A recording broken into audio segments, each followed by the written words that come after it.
Shalom Bapak Ibu Saudara yang dikasihi Tuhan. Seri pengajaran hari ini berjudul Berubah untuk Mengubah. Saudara, kalau Tuhan membuka mata pengertian, lalu kita melihat pekerjaan Tuhan, kita patut bersyukur. Namun ingat, kuasa kegelapan selalu bermanuver.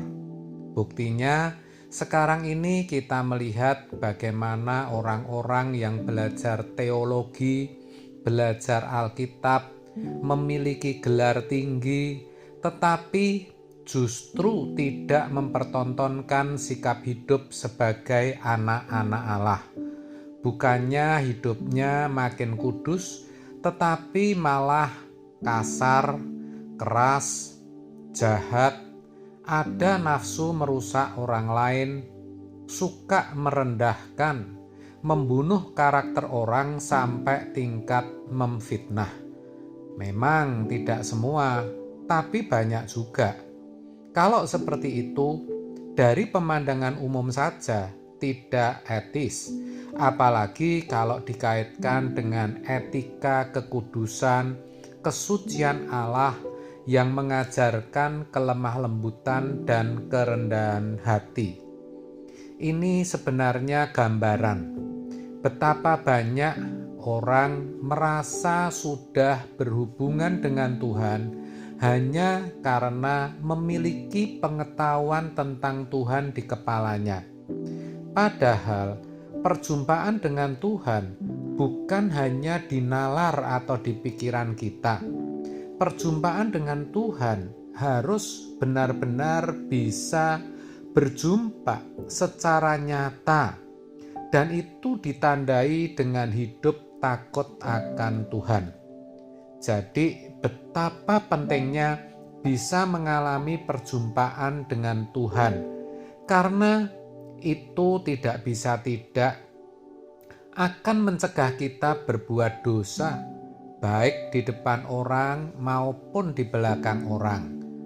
Kita akan berhati-hati dalam mengucapkan kata, kalimat, atau menulis sesuatu di medsos.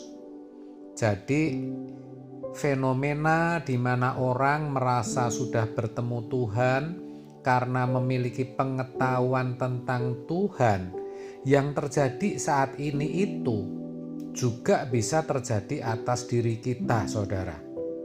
Bukankah kita juga sering cakap dalam mencari pujian, sanjungan, dan kehormatan tanpa sadar menjadi materialistis, gila hormat, atau memiliki sikap-sikap yang Tuhan tidak berkenan?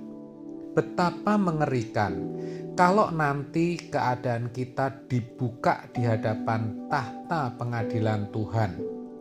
Pasti kita tidak hanya akan dipermalukan, tetapi itu juga mengerikan, saudara. Maka mau tidak mau, perjumpaan dengan Tuhan itu merupakan kemutlakan. Tuhan itu nyata, hidup, dan hadir. Maka kita harus berurusan dengan Dia. Harus ada interaksi atau hubungan yang real dengan Dia, supaya kita bisa memeriksa seperti apa diri kita di hadapan Tuhan. Jika masih ada dosa, kesalahan yang tidak kita sadari, hari ini kita mau serius bertobat. Kita berubah agar kita mengerti apa yang menjadi kehendak Tuhan. Roma 12 ayat 2. Saya percaya kita pasti belum sepenuhnya mengerti kehendaknya kok. Pasti masih ada kemelesetan dalam hidup kita. Jadi kita kalau terus bicara mengenai kekudusan, kesucian, kesempurnaan, itu bukan berarti sudah suci atau sudah sempurna. Belum saudara. Namun kita terus berjuang untuk setiap hari mengalami peningkatan, peningkatan dalam perjumpaan kita dengan Tuhan.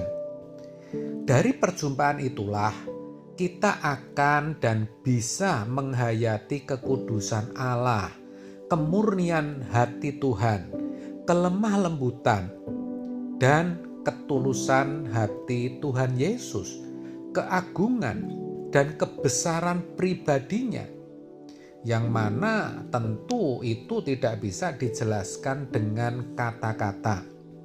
Tetapi orang akan bisa melihat melalui hidup keseharian kita.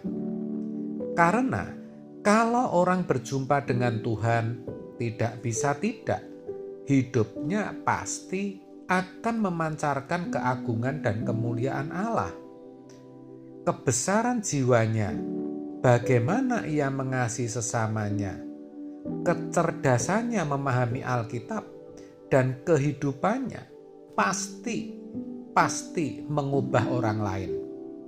Maka mutlak kalau kita mau mengubah orang lain, kita harus terlebih dahulu berubah.